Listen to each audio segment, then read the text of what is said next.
दोस्तों, आपके बीच मैं एक नई ऊर्जा के साथ।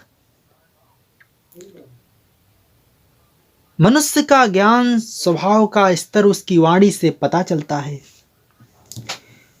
वाणी अपनी मिठास, तर्क क्षमता और भाव संवेदनाओं से दूसरों को प्रभावित ही नहीं करती, बल्कि प्रतिकूल से अनुकूल बना लेती है।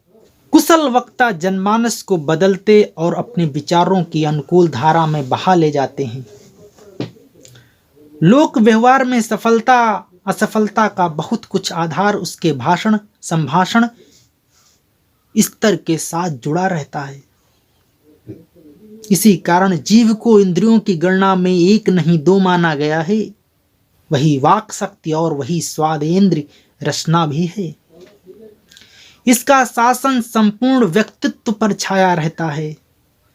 अध्यात्म क्षेत्र में वाक सिद्धि का प्रयोजन मौन व्रत का अभ्यास करने से होता है।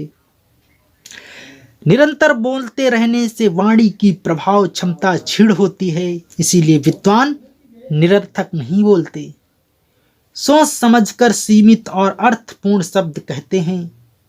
उनका थोड़ा सा भी बोलना घंटों बकवास करने की तुलना में कहीं ज्यादा प्रभावशाली होता है। मौन व्रत के द्वारा भावी कार्यकाल को सुगम बनाया जा सकता है। मौन काल में विचारों की शक्ति सीमाबद्ध होती है। इसे इधर उधर बिखेरने के बजाय यदि वाक शक्ति को धारदार बनाने में लगाया जाए तो वह तलवार से भी अधिक सशक्त बनती है। ध्यान के लिए मौन व्रत अनिवार्य है। किसी दशा विशेष में प्राण शक्ति को नियोजित करने का अभ्यास करना हो तो उसका प्रथम चरण मौन व्रत ही हो सकता है। बांध खोलने पर जल का प्रचंड प्रवाह उछाल मारता है। यदि उसे सामान्य गति से बहने दिया जाए तो जल धारा सामान्य स्तर की ही बनकर रह जाती है। यही बात जीव के संबंध में भी है कि संस्थानों में विचार के उपरांत वाणी का स्थान होता है। विचार सूक्ष्म है, वाणी स्थूल विचारों की परिधि को भेद कर किसी का भी अंतःरंग पढ़ना कठिन है।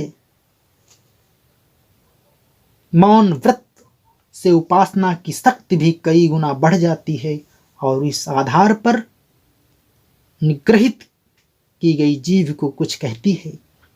वह शुभ सत्य को होकर रहता है। जीव के कार्य क्षेत्र लौकिक भी हैं और पारलौकिक भी। लोक व्यवहार में यह सबसे बड़ी क्षमता है। अध्यात्म में सत्संग विचार विनिमय जीव से ही संपन्न होते हैं। इन्हें मनन चिंतन का प्रतीक स्वीकारना चाहिए। वाणी की सिद्धि प्राप्त करने के लिए मौन व्रत का ही अवलंबन लेना चाहिए।